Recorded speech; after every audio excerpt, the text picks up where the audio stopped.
Hi friends! So today I'm very late, absolutely late, and I've been stuck in traffic all day. So it is currently 9:15 and I left my house at 8:30 and I got stuck in Klang for like 20 minutes, and then after that I am stuck at my normal position for now. Currently it's been 5 minutes, but we're doing alright so far. But this whole week I've been stuck in traffic. I mean, this whole week. It's only Tuesday. Monday I got stuck in traffic for an hour, and that was at 10 o'clock. So I don't know what y'all people are doing on the highway. Like, excuse me, sir, all the children should be in school. You should be in work.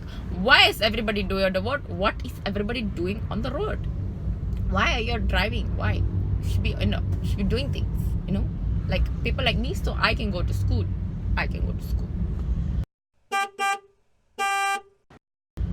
Okay, so today's topic is going to be an interesting one, because now as we celebrate our 1 month anniversary of producing consistent content, I will dive deeper into the depths of my souls to bring out the best content in the world.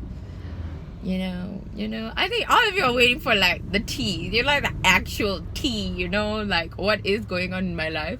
Yeah, but today let us talk about forgotten friendships, unbroken best friendships. Let me just throw back a little bit. I have a lot of friends whose birthdays are in this month. Friends who I am no longer in proper contact with, in that sense. I just see them on social media, and last time we probably used to be really BFFs for life, or maybe I think we were BFFs for life because we had a common like WhatsApp group and we always met up, and like those type of things. Parties were all with them, that kind of friendship, And now since I've removed myself from the equation, there's no reason for them to contact me, and there's no reason to be in contact with them unless I want to go out with them, which is most of the time hardly, because your girl's busy doing stuff like university and graduating and things like that. So ever since I came in from Melbourne, I kind of did this pretty rude move of kind of cutting off a lot of people in my life. And I say this with great intention, of course. I'm not just simply walking them like, hey, you're a bad person, get out of my life. No, I just said, it's me, it's not you, that kind of person. It's basically that dialogue of, it's me, it's not you. I'm sorry, but I want to be a better person, and I can't do that if I'm friends with you. Yeah, that was literally the essence of what I was trying to tell them. So some of them understood, some of them did not, and some of them couldn't be bothered. So my point of this was not actually about whoever else, what anybody had to say about that. That's a story for another day. This was actually because one of my friends' birthdays, and actually kind of reminded me like, oh wow, I really miss them. And it's not that I regret my decision. Yeah, it could have been handled better. Maybe I could have explained the situation to her, because she is one person I don't think I ever spoke to her about this. And I have my own reasons for why I didn't do that, because I mean, come on, everything I do has some reason. It's just that it reminded me that, wow, I've come a long way, It's been actually a year since I stopped talking to a lot of them. I cut them off on social media. It was a pretty big move. It was a pretty big move, okay? But no regrets. I have no regrets whatsoever, because I'm doing 10 times better than I was doing before. I'm doing everything I love without having the need to be judged or questioned for my intellect, my credibility, those kind of things.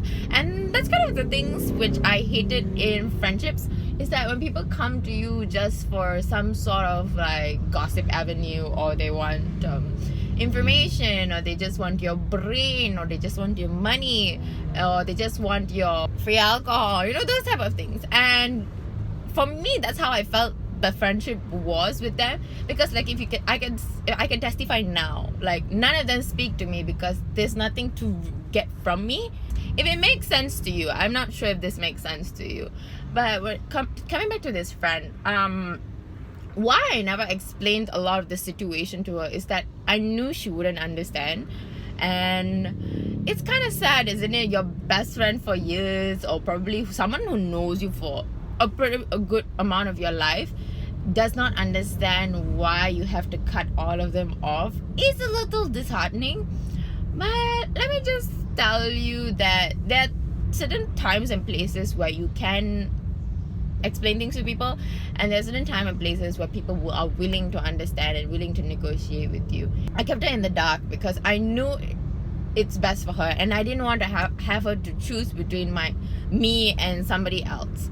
And because I knew that is what people think it's going to come to, because at the end of the day, I'm just like, I'm leaving because I want to. It's like, you want to do whatever you want, you do whatever you want. Okay, that's your life and this is mine. I chose to walk away from this friendship, and I am sorry for being selfish, but I will not be sorry because I did the best thing for myself and for my mental health. If you're ever in a toxic relationship in general, so that could be a family member, friendship, a relationship in terms of being with the boy or the girl, honestly, if you know it's not doing you any good, in the sense that it's borderline, you're not improving on yourself, you're not growing as an individual, that for me is considered toxic. Because with friendship groups, for me, I didn't grow with them. Half the time I would sit, waste my time, talk crap, drink, I guess, I don't know. It was always just about having a good time, but that was fine. But at the same time, I'm 22 years old. I really want to do something in my career. I really want to do something in my life, and being with them was not the answer, and I couldn't get any of them to understand that as well. So yeah, take a page out of my book, and analyze the toxic relationships in your life, or if not, or maybe you're the toxic person in other people's lives, because which I realized I was a lot of people's toxic person. So that's why another reason why I removed myself from that relationship, because I realized that, you know what, I'm fueling a lot of the fires that everybody has. So I was just like, it's best if I step back and work on myself, and this is the opportunity for me to work on my own self. So yeah, this went to like 0 to 100 real quick, y'all. So anyway, I hope you guys enjoyed this video. Let me know in the comments below if you guys have had a similar experience, or actually are considering removing a toxic friendship. And if you want to talk more about this issue, just drop me a DM or something like that. Yeah, but anyway, I hope you guys have a great day. See you guys next week. Bye.